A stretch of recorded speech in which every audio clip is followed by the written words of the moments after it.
He packs rallies across the country. He's leading in the polls. He's about to go back to Parliament. I'm speaking about Pierre Poilievre, leader of the Conservative Party of Canada. And today he sits down and talks with us. Hello, I'm Brian Lilley, political columnist for the Toronto Sun. We are at a very interesting point in Canadian politics. We have Parliament resuming, a government that is on its last legs, down at 25% in the polls, 20 points behind Poilievre and the Conservatives, who, according to Leger, have the support of 45% of voters, 51% of voters in Ontario alone. It is remarkable to see. At the same time, we've got the fourth party, the New Democrats, Jagmeet Singh, taking himself out of the costly coalition, as Poilievre calls it, and saying he will not support the government any longer, except he is still supporting the government. In the interview you're about to watch, we talked to Poilievre about this issue, about the coalition, what politics looks like going forward, about housing, immigration, school food programs, and whether he really is going to dismantle the Canadian healthcare system. Pierre, you've asked Jagmeet Singh to cancel the supply and confidence agreement, the coalition, the axis of weasels. You called on him to cancel that. He pulled out of the deal. Now you're calling on him to join you in bringing down the government, but he has come back and said definitively, no, not going to do it. Were you surprised? Well, everyone should be surprised because he told us that he was out of the costly coalition, which would mean he'd vote non-confidence to trigger a carbon tax election. And now he's reversed himself on that, which means that not only has he sold out the people, he's lied to them. He lied when he said that he had ended the coalition. He's now staying in it, and he's refusing to trigger that carbon tax election. And we know why. You were the one that broke the story. Jagmeet needs to get till next year to get his pension, a $2.2 million pension, and he can't get it if he's defeated in the next election. So he's making Canadians who are lined up in food banks wait. 35-year-olds living in mom's basement because housing costs have doubled under the NDP Liberals, they have to wait. People who are terrified of crime due to NDP Liberal catch and release, they have to wait another year so Jagmeet can get his pension. And my message to him is put goodness before greed. Put the people before your pension. Vote for a carbon tax election now. Jagmeet Singh. It was called the Supply and Confidence Agreement. Anyone with any sense called it a coalition, and Liberals and New Democrats argued about semantics for the last 2.5 years. But technically, the proper term on the agreement was Supply and Confidence Agreement. I don't know how many times he told us at his news conference here in Toronto that he has ripped up the agreement. He has pulled out of the agreement. Well, if it's called the Supply and Confidence Agreement and you've ripped it up, that would mean you don't have confidence in the government any longer. And yet, exactly, several reporters asked him. I asked him 6 times in your news conference the other day. I believe you said it was 31 times. 31 times since he announced that he's been asked, and he just will not say, "I have no confidence in this government." That's right. He ripped up the carbon tax agreement, but then he taped it back together, and it's still in place.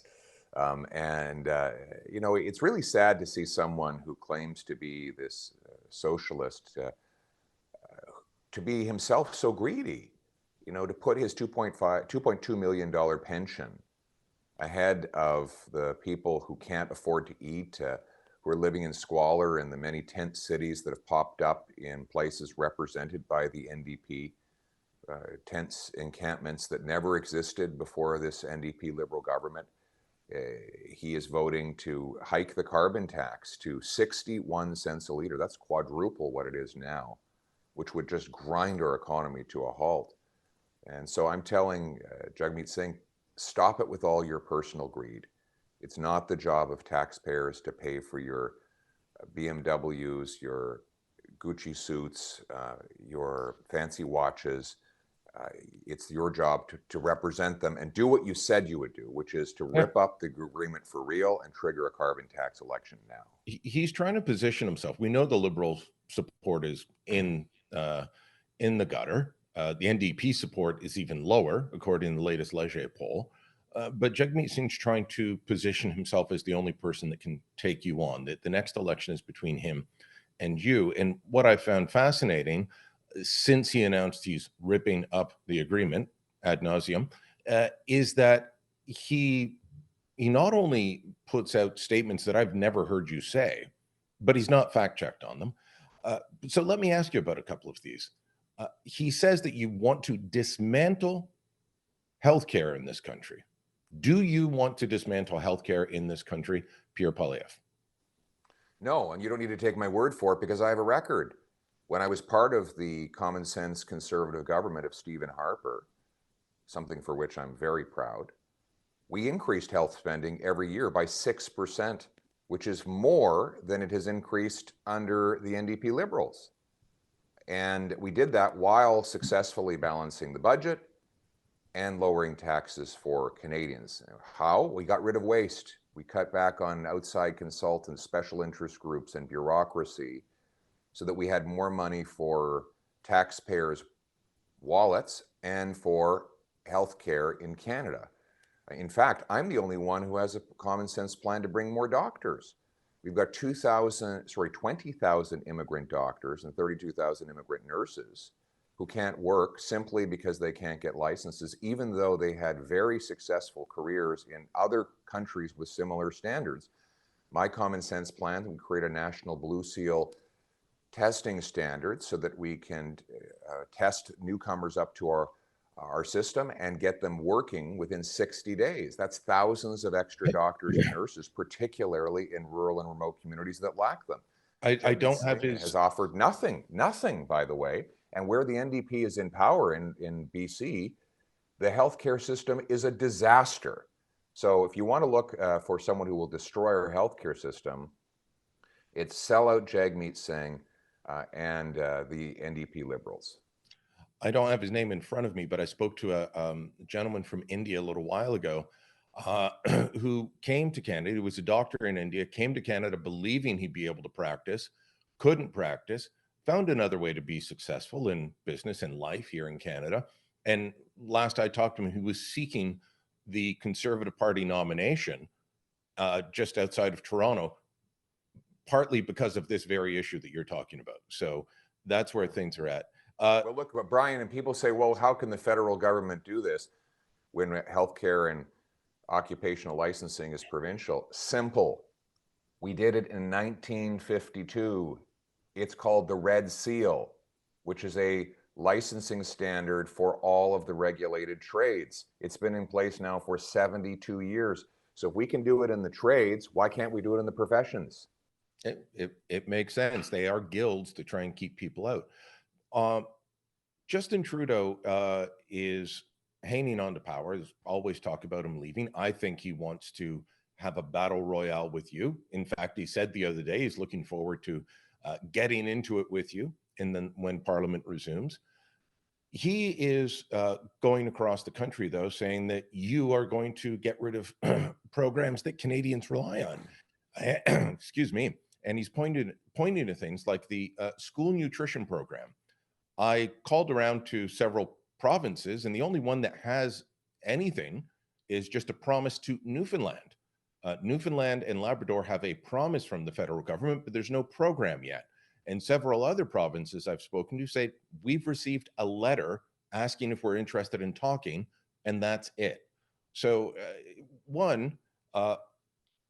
your answer to Justin Trudeau that you're going to end this program, and how do you take him saying that this is going to save families, implying all families, $800 a month on feeding their kids, when it's actually only going to go to a small sliver of kids in school? Well, let's start with the fact that after 9 years of Trudeau, we have 2 million people lined up at food banks every month nationwide. In Ontario, it's 1 million people per month. 1 in 10 Torontonians are going to a food bank after 9 years of Trudeau and the NDP Liberals. And according to his own press release on this subject, 1 in 4 kids are not getting enough food after 9 years of his NDP Liberal government. So that's the track record. Now let's talk about the promise. So far, this promise for a food program, which he made years ago, has not served a single solitary meal. Not one ham sandwich, not one apple, not one little bowl of Kraft dinner has been served from this program. The program feeds bureaucracy in Ottawa, not kids in schools. And you mentioned Newfoundland. That's the most hilarious one. So Trudeau sent his minister to Newfoundland to announce this program. It already exists. So they're giving the Newfoundland Liberal government money for a program that existed without that money because it is It's the already set same. up. So there's no additional meals being served. It's just that Trudeau gets to take credit for a program run by another level of government for which he had no part. And then he gives a check to the provincial bureaucracy just so that he can have a photo op. Kids can't eat photo ops, press releases, or talking points. Well, They can't eat promises. They I'm eat sitting food. in Queen's Park right now, Yeah. the Ontario legislature, and I spoke to the ministry here. It's the Ministry of Children, Family, Youth Services, and Ontario runs a well-funded program, has for years, that works with school boards, local community foundations, businesses, and there's a lot of donations, and then the government matches the donations. And I said, that doesn't sound like something that the federal Liberal government would like. They don't like private sector involvement in things like this. Will they work with you on their program? And the response was, we don't know. I said, how can you not know? They said this program's coming. They said, we have been told nothing about the program, just, will you speak to us? School's already started. By the time they come to an agreement, it'll be the new year or the next school year. That's right. And I'll tell you a simple way we could bring down food prices. Axe the carbon tax.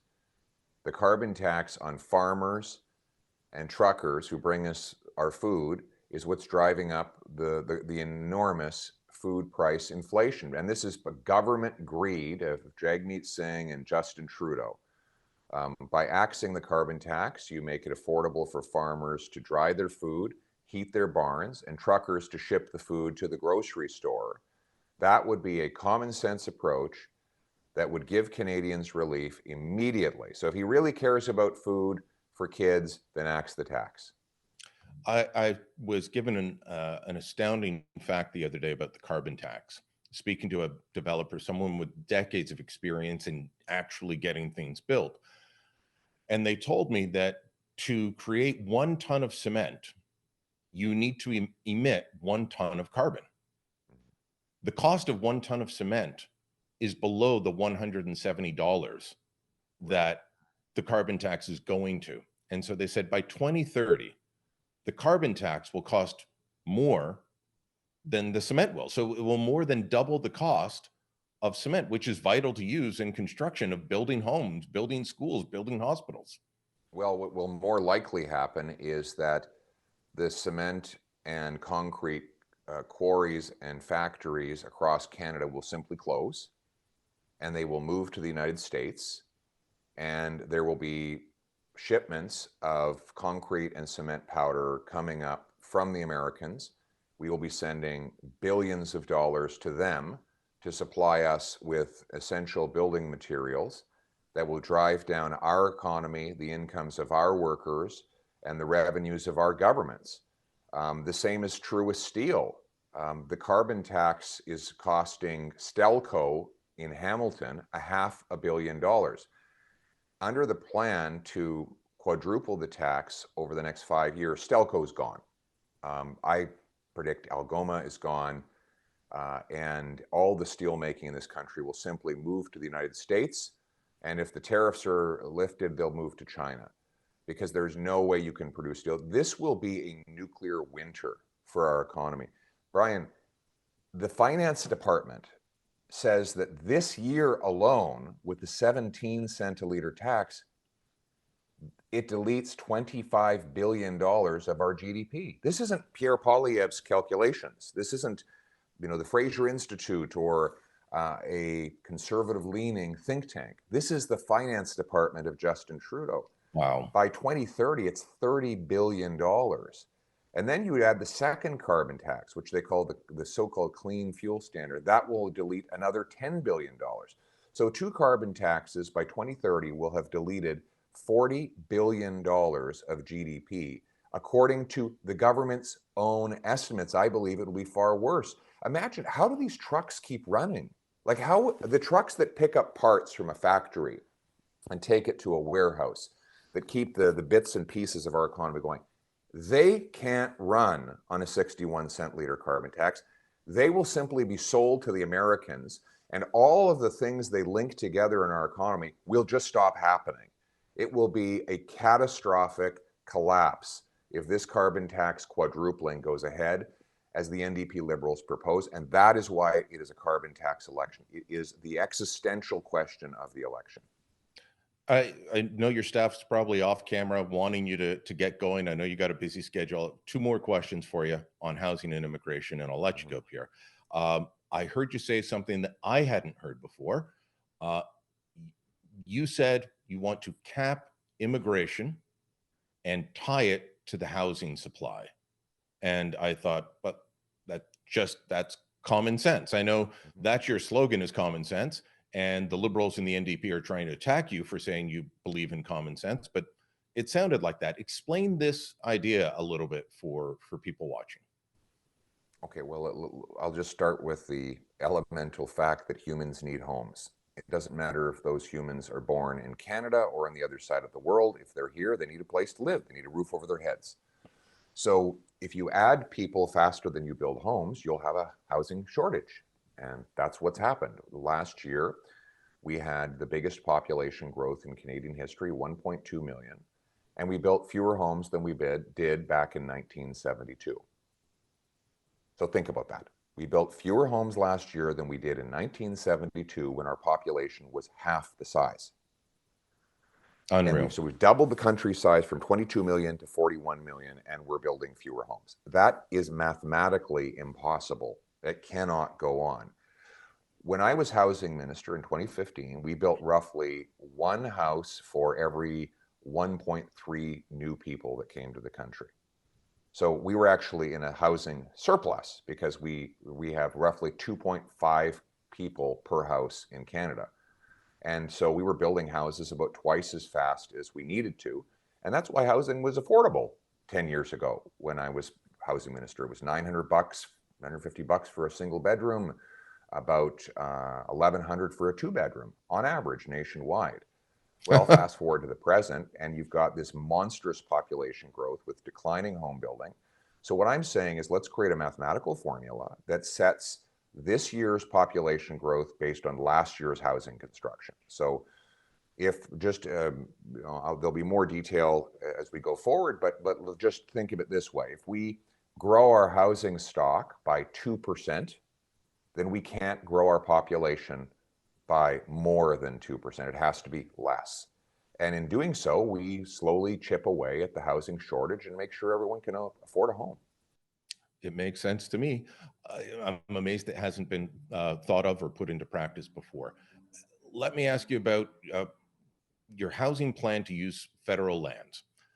Justin Trudeau and the Liberals, when the Conservatives ran on this in 2019, they ridiculed the idea.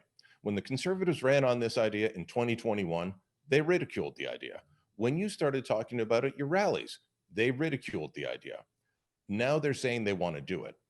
But, and here's the but, they don't want to sell the land to developers to build homes. They want to lease out the land. And they're also using very bizarre parcels. I mean, this is something the Canada Land Company has been doing for years. I used to live onto a whole subdivision that was built behind my townhouse in Ottawa that was built on government land. But Justin Trudeau took your idea and said, let's do what Pierre's talking about, use government lands, but we'll lease it. You will own nothing and be happy, seems to be his philosophy on this. Why do you prefer your plan, which he says only helps greedy developers and screws over taxpayers? Why do you prefer your plan to his? Well, because it gives Canadians what they want, which is to own a home. And this is a big, this is a really important insight into Justin Trudeau's radical ideology, where he says he admires Fidel Castro and the basic communist dictatorship, and he admires the WEF, which says you'll own nothing and be happy. He doesn't want you to own your home. He wants you to live in a government housing project. And so I'm saying, no, people want to actually buy the home and own the dirt and build a future, not live as a permanent tenant to the government in Ottawa. Can you imagine that? Like, Justin Trudeau wants you to be a tenant of the federal government. I want you to own your home. That's the big difference. So, Trudeau says private developers are scary. Well, every suburb in Canada was built by a private developer. Who does he think built Mississauga and Brampton and Barhaven and Southwest Calgary? Well, it was developers. And sure, are they going to charge as much as they can? Yes, they will. And what stops them? Competition. Having as many developers as possible competing with each other for buyers. The more they're building, the more they have to lower their prices to sell their homes. So that's one of the reasons. When I say build the homes, it's actually not really great news for the developers, because they have to compete more when there's more supply. It's good news for the buyer. So I want to rapidly sell off 15% of all federal buildings. That's 6,000 buildings and thousands upon thousands of acres of federal land. And I'll put a covenant on it that land and those buildings have to be turned into housing, or the government will get the land back. That's a basic covenant you can put on the sale of any asset. And we'll do it fast. That's how we're going to build the homes that people can buy. And my common sense plan: axe the tax, build the homes, fix the budget, stop the crime. All right. Parliament resumes Monday. Justin Trudeau says he's looking forward to mixing it up with you. I assume you feel the same way. Well, there's no better way to mix it up than to have a big old carbon tax election. So, Justin, if you want to mix it up, let's call that carbon tax election, and let's have a big choice for Canadians, a referendum. 61 cent a litre carbon tax under you, or axe the tax under Pierre Poilievre and the Common Sense Conservatives. Let's mix it up, Justin. Pierre, thanks for the time. Talk soon. All right. Thank you. Let us know what you think about what you heard from Pierre Poilievre. Let us know what you think about the current government and when you want an election. Drop a comment down below. Please share this on social media wherever you can, and don't forget to subscribe to our channel.